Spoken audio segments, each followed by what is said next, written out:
Des hommes préhistoriques, des druides, des pirates, des soirées mondaines et luxueuses, ainsi que des bonnes sœurs, tout ça dans un lieu insolite en Bretagne. Bienvenue à l'île Blanche, à Locquirec, cité légende Bretagne. Bonjour!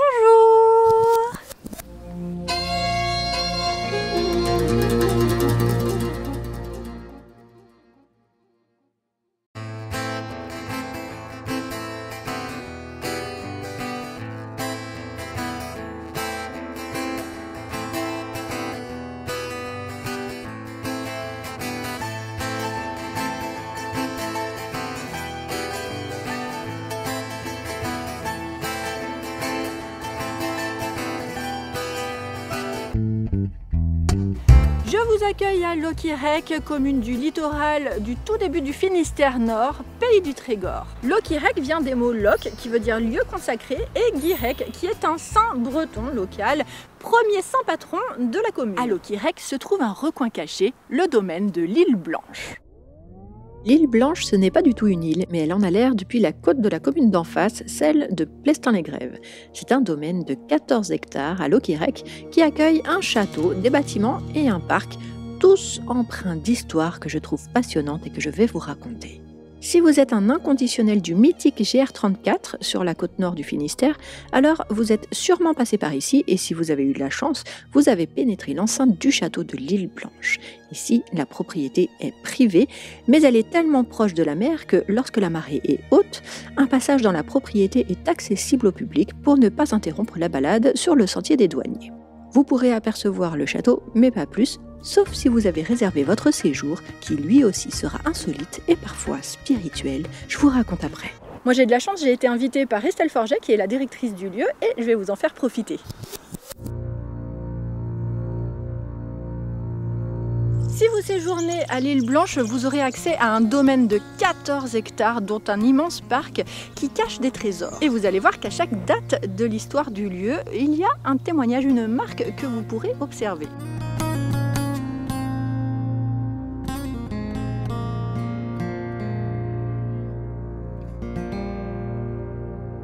Dans le parc du domaine de l'île Blanche,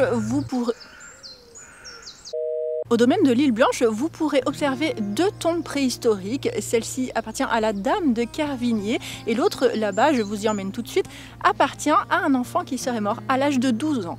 Les tombes paraîtraient bien petites, me direz-vous, mais parce qu'à l'époque déjà les enfants de 12 ans étaient bien plus petits et puis en plus, les corps très bien conservés ont été retrouvés en position fétale. Les dalles utilisées à cette période pour réaliser ces tombes proviennent d'une roche très locale, c'est du schiste vert, appelé aussi pierre de Locquirec, et on la retrouvera un peu plus tard. En réalité, les deux tombes de l'île Blanche ont été découvertes dans un champ à côté et ont été déplacées ici en les redisposant selon leur orientation originelle, nord-ouest-sud-est.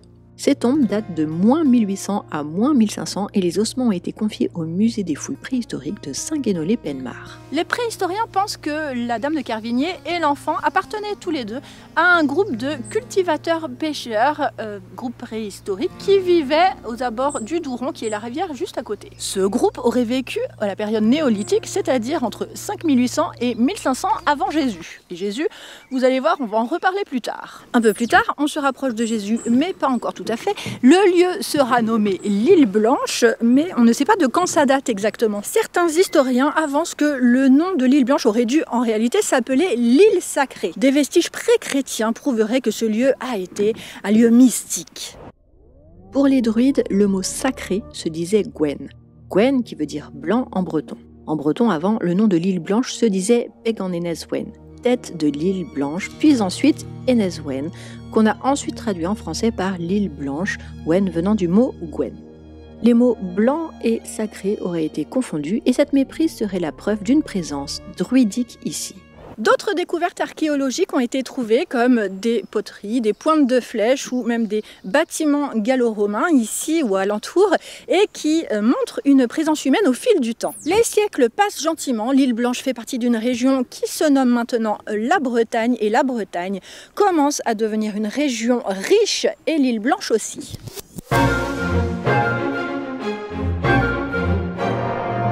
En face de de l'île Blanche, le port de Toul-en-Neury qui appartient à la commune de Plestin-les-Grèves dans les Côtes d'Armor. Ici, je rappelle qu'on est en Finistère. Au XVIIe siècle, l'estuaire du Douron qui accueille ce petit port Toul-en-Neury voit passer des bateaux à voile qui transportent une matière qui fait la richesse du pays trégorrois, le lin. Bonjour. Bonjour. Bonjour. Bonjour. Oh non, merci. Bonjour. Bonjour. Je peux appuyer sur l'appareil Non. Merci. N'oubliez pas de faire le sourire. Hein. Ah oui, promis. Bonne balade.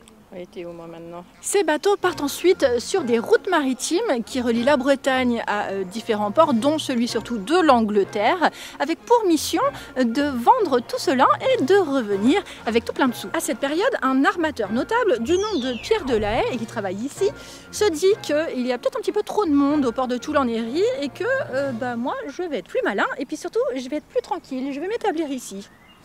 C'est bien ici. Et c'est en 1661 que Pierre de la Haye fait construire son petit manoir sans prétention. Ce n'est pas encore le château que l'on voit aujourd'hui. Mais la bâtisse reprend les codes architecturaux à la mode de l'époque. Certaines sources indiquent que c'est Richard de la Haye, armateur au service de Louis XIV, qui serait le premier propriétaire des lieux. Quoi qu'il en soit, c'est un de la Haye, ça on en est sûr, hein, c'est gravé dessus. D'ailleurs, si on regarde bien, il y a un P pour Pierre peut-être, et puis un R. Pour Richard, ça se trouve, Monsieur de la Haye s'appelait Pierre Richard. Mais ce n'est toujours pas Jésus, ne vous inquiétez pas, je vous l'ai promis, il va arriver. La pierre utilisée pour la construction de ce manoir est le fameux schiste de couleur vert-bleu, la fameuse pierre de Lokirec, celle-là même utilisée des siècles plus tôt par les hommes préhistoriques ici pour la construction de leur tombe, qu'on a vu un petit peu plus tôt dans la vidéo. Pendant 2 bons siècles, des familles de nobles se sont succédées ici dans ce manoir, mais avec la disparition de la marine à voile, le port de Toul-en-Neury perd son activité commerciale. Dès lors, d'autres sortes de propriétaires se succèdent à l'île Blanche, des flibustiers, des trafiquants, des marins, mais aussi des hommes de loi. Et un beau jour, une richissime famille, les Norton. En 1903, Monsieur et Madame Norton achètent ce manoir. Ils sont anglais, Monsieur est né en Inde, il est avocat conseil du vice-roi de ce pays, Madame s'adonne à ses passions, le luxe et les fêtes mondaines. Les Norton possèdent déjà de nombreux fastueux châteaux en Inde et en Hongrie. L'acquisition de ce manoir, c'est un petit peu l'achat de la petite cabane en bord de mer, pas très loin de l'Angleterre. L'île Blanche, c'est aussi pour Madame Norton un challenge de poids. Transformer le manoir en un château fastueux pour y donner des fêtes à la hauteur de sa réputation. Elle fait donc construire les 2 ailes, les tourelles, le portique d'entrée avec sa grille et son clocheton, des bâtiments de ferme et une salle de danse. Il prend la forme qu'on lui connaît aujourd'hui. Monsieur, lui, se pavane à bord de voitures de luxe, d'un nouveau modèle à chacun de ses passages dans la région, le cigare à la bouche, bien évidemment. Mais il n'en est pas moins un homme de culture avec une passion pour les livres. Il fait aménager au château une somptueuse bibliothèque en teck présentant plusieurs milliers de livres. Une vie de château, c'est aussi pour le couple Norton un personnel aux petits soins, avec des femmes de chambre, des ouvriers, des fermiers, des jardiniers, des domestiques et même un gardien. Plusieurs gardiens se succéderont d'ailleurs et ils seront souvent les témoins de la vie, de ce qui se passait ici au château. Mais en 1924, monsieur se lasse de l'endroit et décide de le vendre. Le mobilier dont la sublime bibliothèque en teck est dispersé et les ouvrages qui composaient la bibliothèque sont cédés à la ville d'Édimbourg. Et les acheteurs se bousculent pour acquérir ce château fastueux occupé par une famille si célèbre et richissime qui a donné de si somptueuses réceptions. Non, en fait pas du tout, personne n'en veut. L'île Blanche attendra 2 ans, en 1926, pour trouver un acquéreur. Et quel acquéreur, hein? Vous vous souvenez que depuis le début de la vidéo, je vous parle de Jésus lui-même.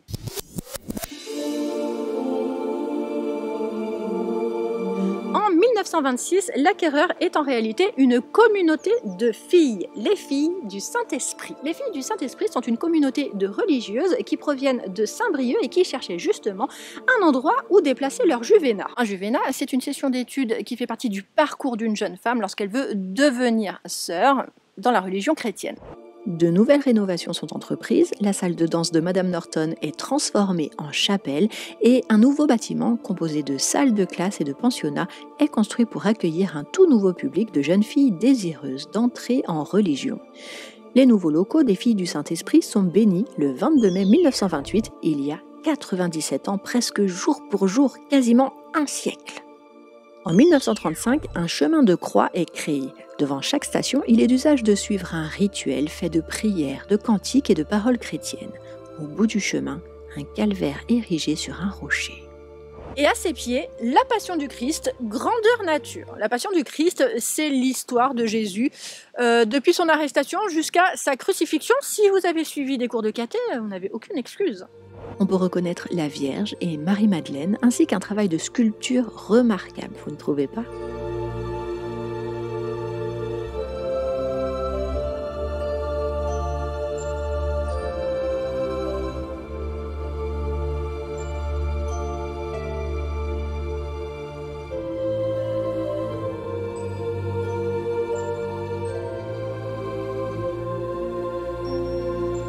L'île Blanche, pour faire vivre le lieu et accompagner les filles du Saint-Esprit, il faut un aumônier et jusqu'en 1950, il s'agira du chanoine Brinquin. Le chanoine Brinquin, c'est un personnage qui marquera le lieu, très actif, très animé par sa fonction. Il officiera à l'île Blanche jusqu'en 1950, année de sa mort, et sa tombe se trouve dans le parc. Sa tombe dont on peut lire cette phrase: il allia la douceur à la force, il brûla de zèle et d'amour surnaturel. Et il paraît que cette épitaphe a fait polémique à l'époque. En 1967, les portes du Juvénat se ferment, mais les filles du Saint-Esprit restent propriétaires. Le domaine se transforme en lieu d'accueil pour personnes âgées valides de l'automne au printemps. Les beaux jours des printemps-été sont consacrés à des accueils beaucoup plus variés, allant de la classe de mère au séminaire, avec une place faite aux retraites spirituelles et aux vacances seniors, jusqu'à aujourd'hui.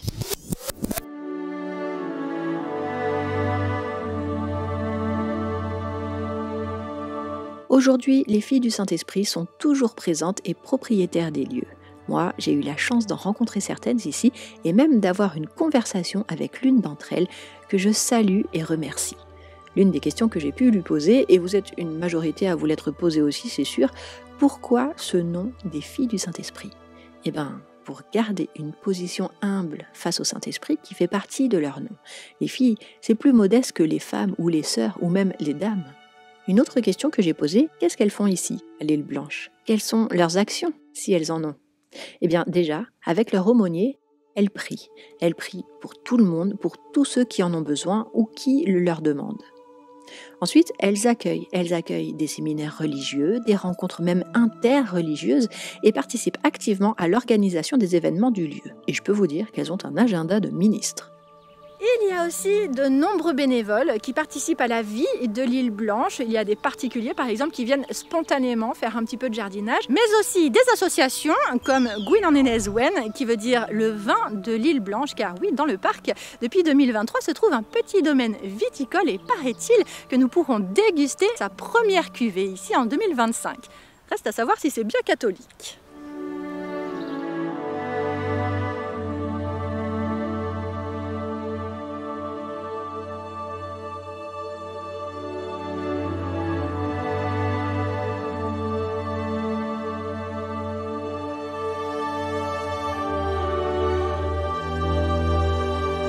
Raconter l'histoire du lieu, je me suis appuyée sur deux sources principales, les documents de l'île Blanche et puis aussi un livre de Michel Priziac, L'eau qui rec, l'effet presqu'île, livre passionnant. D'ailleurs, je remercie Michel Priziac parce que je l'ai rencontré, il a pris le temps de me raconter de vive voix toute l'histoire de la presqu'île.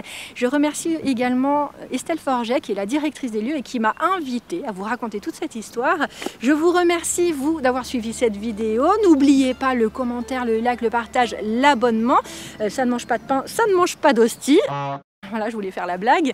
Je vous retrouve très bientôt pour de nouvelles aventures bretonnes. Et en attendant, je vous dis Kenavoar Béchal. Pourquoi ça s'appelle l'île Blanche ? C'est une question posée 1000 fois. Plus ça avance, plus mon idée se précise sur la signification. Ah, c'est quoi votre idée ?